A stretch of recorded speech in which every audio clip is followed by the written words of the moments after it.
नमस्कार दोस्तों, हरे कृष्णा, राधे राधे। दीपावली की बहुत बहुत शुभकामनाएं। फ्रेंड्स, दीपावली के बाद चौकी की सामान का क्या करना है, ये हमें हमें मतलब ये क्वेश्चन हमारे मन में हमेशा ही रहता है। तो देखिए, एक एक करके बताती हूँ, अच्छे से देख लीजिएगा क्या करना है। सबसे पहले तो एक बात का हमें ध्यान रखना होता है कि दीपावली का जो भी सामान हमने यहाँ पे रखा है, इसमें से कुछ भी सामान दान नहीं होता है। तो ये सारे सामान या तो घर पर यूज़ हो जाता है और कुछ सामान ऐसे होते हैं जिनकी विसर्जन हो जाता है। तो दीपावली की जब हम चौकी उठाएंगे तो इस बात का हमें विशेष ध्यान रखना होगा। अब देखिए, जो हमने भोग प्रसाद वगैरह लगाया था, तो एक दो भोग आप रख लीजिए जो कि अगले दिन सवेरे आप उठाएंगे। और बाकी भोग तो रात को ही जब भी हम लगाते हैं उसके 10 मिनट बाद ही हम भोग को निकाल लेते हैं और बच्चों को और घर के जो भी मेंबर्स हैं उनको बांट देते हैं। दिया पूरी रात अगर प्रज्वलित है तो बहुत ही अच्छी बात है। और जब तक दिया खुद से शांत नहीं हो जाता है तब तक दिया को छूना नहीं है, हिलाना नहीं है और ना ही इनको बुझाना है। तो अपने आप दिया प्रज्वलित रहेगी और जब ये दिया अपने आप ही बुझ जाएगा तब इनको आप धोकर दोबारा यूज़ कर सकते हैं। अगर आपने मिट्टी का दिया यूज़ किया हुआ है तो मिट्टी का दिया के लिए आप नया दिया ही दोबारा यूज़ करेंगे, क्योंकि मिट्टी का दिया बार बार यूज़ नहीं करना चाहिए। इसके साथ ही जो भी पीतल के सामान वगैरह था, जो भी लोटा या ये सारी चीज़ें हमने यूज़ किया था, ये सारे हम धो लेंगे और धोकर दोबारा यूज़ कर लेंगे। और जो नया बर्तन हमने लेके आए हैं, नया बर्तन का जो पूजन हमने किया हुआ है, ये बर्तन को दिवाली के बाद हम घर पर यूज़ कर लेते हैं। तो आप पूजा के लिए लेके आए हैं तो पूजा में यूज़ कर लीजिएगा और घर के लिए अगर लेके आए हैं तो घर के लिए यूज़ कर लीजिएगा। तो इसके बाद इसका यूज़ हो जाता है। इसके बाद देखिए, जो भी सप्तधान हमने लिया हुआ है, तो सप्तधान जो लिया हुआ है, ये जितने भी सामान हमने लिया है अपने घर के जो रसोई घर से ही हमने लेते हैं, तो उन्हीं में इसे मिक्स कर देंगे और इसे घर के लोग ही कंज्यूम कर लेते हैं। यानी कि इसे ना फेंकना होता है और ना ही आपको किसी को दान करना है, ये घर के ही लोग कंज्यूम करते हैं। पर ध्यान रखिए, जब भी हम इनसे कोई खाना बनाएंगे तो उसमें प्याज लहसुन नहीं होना चाहिए। तो थोड़ी थोड़ी है, जब जब आप यूज़ करेंगे, तो जैसे चावल बनाया तो थोड़ी सी चावल अपने मिक्स कर लिया, दाल बनाया तो थोड़ी सी दाल मिक्स करके बना लिया। इस तरह से हमें इसको यूज़ करना है। धनिया जो होता है, बहुत लोग क्या करते हैं, धनिया को बो देते हैं, यानी कि मिट्टी में धनिया को भिगो के धनिया को बो देते हैं और इससे पौधे आ जाते हैं। कहते हैं कि जितना अच्छा पौधा आता है उतना ही संसार के लिए अच्छे होते हैं। और कोई कोई धनिया को बोते नहीं है, वो डायरेक्टली अपने सब्जी वगैरह में यूज़ कर लेते हैं। इसके बाद देखिए, जो पैसे हमने रखा है और एक गुल्लक अगर आपने रखा है तो ये जो भी मकसद से आपने रखा है, अपने लिए पैसा जोड़ने के लिए रखा है, तो अपने लिए पैसा इसमें जमा करते रहिएगा हर महीने कुछ ना कुछ। बहुत ही बढ़िया सेविंग है और ज़रूर कीजिएगा, माता लक्ष्मी का आशीर्वाद भी रहता है और मिट्टी बहुत शुभ भी माना जाता है। और इसके साथ अगर आपने इस छोटे सा गुल्लक को लिया है कि इसमें दान के लिए आप पैसा जमा करेंगे, तो आप जब भी पूजा करेंगे 10 रुपया, 11 रुपया, 100 रुपया, जो भी आप पूजा में चढ़ाते हैं वो पैसा इसमें जमा करते रहिए। और जैसे ही आपका ये गुल्लक भर जाता है तो आप इसको तोड़कर इसे किसी मंदिर में या ब्राह्मण को दान कर सकते हैं। इसके बाद देखिए, जो भी फूल वगैरह है, फूल तो हम इकट्ठा कर लेंगे और फूल का जो है ना विसर्जन हो जाता है, ये खाद बन जाता है। उससे पहले बहुत ही इंपॉर्टेंट एक चीज़ है, ये देख लेते हैं। जो हमने लक्ष्मी कारक वस्तु ये सारे लिए थे, इसके साथ हमें थोड़ी सी कपूर मिक्स करनी है। एक लाल कपड़े में इसे अच्छे से पोटली बना लेना है, या तो फिर आप लाल कलर का पोटली रेडीमेड आता है उसमें भी डाल सकते हैं। और पूजा स्थल में जो आपकी पूजा का मंदिर है, जहाँ डेली पूजा होता है, उस जगह पे ड्रॉयर्स में या पूजा के मतलब थोड़ा सा छुपाकर इस पोटली को रखा जाता है। बिल्कुल सामने नहीं रखा जाता, थोड़ी सी छुपा कर रखा जाता है। और इस पोटली को साल भर खोला भी नहीं जाता है। साल में 4 दिन होते हैं जो इसमें ये पोटली खोला जाता है। जैसे कि अभी आने वाली है देव दीपावली, उस दिन आप इसको खोलकर पूजा कर सकते हैं। दीपावली के दिन इसको पूजा किया जाता है। इसके अलावा जो शरद पूर्णिमा आता है उस दिन इसकी पूजन होते हैं और अक्षय तृतीया के दिन पूजन होते हैं। तो ये 4 दिन ऐसे होते हैं जिसमें ये धन पोटली बनाया जाता है और इनकी पूजन भी किया जाता है। पुराने पोटली जो है उन्हीं की पूजन होते हैं, बार बार नया नहीं खरीदा जाता। तो ये जो सामग्री है इसको बहुत ही ध्यानपूर्वक हमें रखनी होती है। इसमें कपूर जरूर मिला लीजिएगा, बिना कपूर का जो कमलगट्टा है ये खराब होने के चांसेस होता है। इसके बाद देखिए, जो भी हमने फूल चढ़ाया है, दीपावली की पूजन है तो बहुत सारा हमने फूल चढ़ाते हैं, तो ये सारे फूल हम इकट्ठा कर लेंगे, सभी फूल को एक जगह कर लेंगे।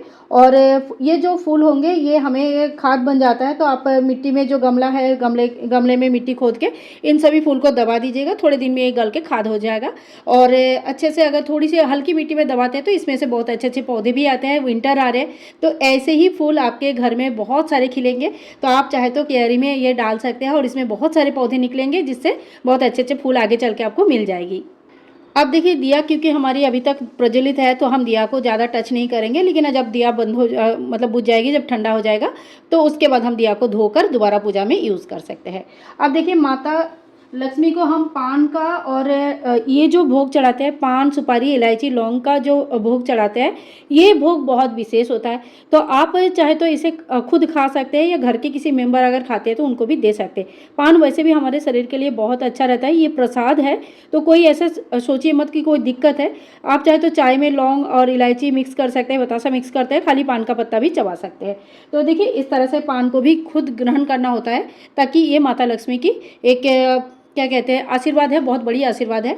अब जो कलावा रूपी वस्त्र हमने चढ़ाया था, इनका भी विसर्जन हो जाता है। तो जितने भी हम कलावा रूपी वस्त्र चढ़ाया था, ये जो बड़े कलावा होता है, ये आप चाहे तो अपने हाथों में बांध सकते हैं। ये रक्षा सूत्र के हिसाब से लड़कियां बाएं हाथ में और लड़के जो होते हैं दाएं हाथ में बनते हैं। और अगर छोटे छोटे कलावा है जो मूर्तियों को चढ़ाया जाता है, इसका आप विसर्जन कर सकते हैं। तो ये हो गया हमारा कलावा। साथ में जो लक्ष्मी गणेश जी की मूर्ति है, अगर धातु की मूर्ति है आपके मंदिर में स्थापित है, तो आप उनको दोबारा अपने मंदिर में स्थापित कर लीजिएगा। और अगर मिट्टी की मूर्ति लेके आए हैं तो पिछले साल का मूर्ति का विसर्जन हो जाता है, और इस साल का जो नया मूर्ति लाए हैं उन्हें अपने जहाँ पे आपका पिछले साल का मूर्ति था वहाँ पे मंदिर में रख दीजिएगा। तो इसी तरह से होता है, जो मिट्टी की मूर्ति होता है एक साल रखा जाता है, अगले साल उनकी विसर्जन होता है और नया मूर्ति को रखा जाता है, ठीक है। तो इसी तरह से मिट्टी के लक्ष्मी गणेश जी की स्थापना और विसर्जन होते हैं। और अगर धातु के होता है तो इनका कोई विसर्जन नहीं होता, हर साल उनके पूजन होते हैं। तो इस तरह का अगर मूर्ति आपने लेके आए हैं तो इनका पिछले साल वाला विसर्जन कर दीजिएगा और इस साल वाला मंदिर में रख लीजिएगा, साल भर इनकी पूजन कीजिए और उसके बाद अगले साल फिर इनकी विसर्जन हो जाता है। डेकोरेशन के सामान को तो आपको पता ही है, जहाँ पे जो डेकोरेशन का सामान आप रखते हैं वहीं रख दीजिएगा। और अगर देखिए इस तरह का अगर आपके पास फोटो है तो इसको अच्छी तरह से आप लाल कपड़े में मोड़ के या कागज़ में मोड़ के अच्छी तरह से, ताकि ये खराब ना हो, इस तरह से मोड़ के आप कहीं अच्छी जगह पे रख दीजिएगा। कैलेंडर अगर है तो कैलेंडर हमें हर साल नया लाना पड़ता है, क्योंकि जब हम उसे फोल्ड करते हैं तो कैलेंडर ख़राब हो जाती है, तो वो कैलेंडर दोबारा यूज़ नहीं कर पाते हैं। तो अगर आपने कैलेंडर लाए हैं यहाँ पे चिपका के रखा है दीवार में, तो वो कैलेंडर जितना दिन अच्छे तरह से है उतना दिन चिपका के रखिएगा, या जैसे भी आपको सही लगे। लेकिन ये है कि ये कैलेंडर का दोबारा यूज़ नहीं हो पाती है, तो आप उस कैलेंडर को जल विसर्जन कर सकते हैं। कागज़ है, जल में घुल जाता है तो कोई दिक्कत भी नहीं है, कोई प्रॉब्लम नहीं होता है। आखिर में हम आते हैं जो हमने कलश स्थापना किया है। तो देखिए ये जो नारियल है, ये नारियल बहुत 2-3 तरह से यूज़ होता है। एक तो ये नारियल कोई कोई फोड़ के इनका जो प्रसाद के स्वरूप खा लेते हैं, ठीक है। और कहीं कहीं पे क्या करते हैं, इसे ज़मीन पे गाड़ देते हैं, यानी कि ज़मीन में ये दबा देते हैं ताकि इनमें से नया पौधा आ जाए, और वो काफ़ी अच्छा माना जाएगा, एनवायरनमेंट के हिसाब से भी बहुत अच्छा माना जाता है।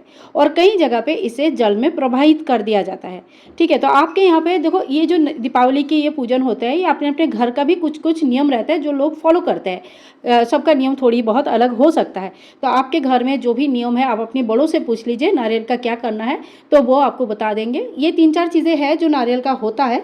आपके यहाँ पे जो भी होते हैं आप उस हिसाब से नारियल का व्यवस्था जरूर कीजिएगा। इसके बाद देखिए पान के पत्ते जो है, ये आप चाहे तो विसर्जन कर सकते हैं, आप चाहे तो इन्हें खा भी सकते हैं, क्योंकि ये पान के पत्ते खाया जाता है, ये पेट के लिए भी अच्छा होता है, तो कोई दिक्कत नहीं है। और अगर कहीं आपको लगे तो ये कलश का पान है, नहीं खाना चाहिए, तो कोई बात नहीं, जैसा आपका मन मानता है बिल्कुल वैसे ही करना चाहिए। जो मन हमारा कहता है ना, वो बहुत ही इंपॉर्टेंट होता है। अगर ऐसा है तो आप इन्हें विसर्जित कर सकते हैं, आप जल में प्रवाहित कर दीजिएगा, ठीक है।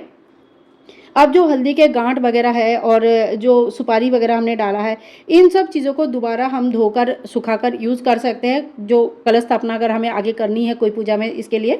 और जो जल है, इसे हमें थोड़ी सी फूलों की मदद से या दूर्वा घास की मदद से पूरे घर में छींटा देना है, टॉयलेट बाथरूम छोड़कर पूरे घर में छींटा दीजिएगा। जो जल बचेगा ये जल आपको तो कोई भी पौधे में आप डाल सकते हैं। देखिए ये जो गणेश जी लक्ष्मी जी की पूजा होता है, तो ये जो जल है ये आप तुलसी छोड़ के किसी और पौधे में डाल सकते हैं, क्योंकि गणेश जी के नाम पे भी जो हमने पूजा करते हैं ना, तो गणेश जी के भी पूजन करते हैं, तो अवॉइड करिएगा, तुलसी छोड़ के कोई भी पौधे में आप डाल सकते हैं। बाकी चीज़ों का क्या करना है मैंने बता दिया है। तो ये हमारा चौकी का पूरा मैंने बता दिया। अब जो चावल हमने यूज़ किया है, अब अगर आपने बहुत ही अल्प मात्रा में चावल यूज़ किया है, जैसे मैंने यहाँ पे किया हुआ है, तो आप उसे चिड़िया को डाल सकते हैं। लेकिन अगर आपने अष्टदल कमल बनाया है, ज़्यादा चावल का यूज़ किया हुआ है, तो वो चावल इकट्ठा करके दोबारा अपना खाने पीने के काम में लगा सकते हैं, क्योंकि ये जो चावल होता है ये दान नहीं किया जाता है, तो इस बात का विशेष ध्यान रखिएगा। सो फ्रेंड्स, ये थी लक्ष्मी चौकी जब हम विसर्जन करेंगे तो उनकी पूरी विधि, सामान का क्या करना है, हर एक सामग्री का मैंने आपको बताया क्या क्या करना है। और साथ ही में देखिए ये जो चौकी विसर्जन होता है ये अगले दिन सुबह होती है, यानी कि जब हम रात को पूजा कर लेंगे तो उसके अगले दिन सुबह नहा धो के तैयार होके उसके बाद हमें ये चौकी विसर्जन करनी होती है।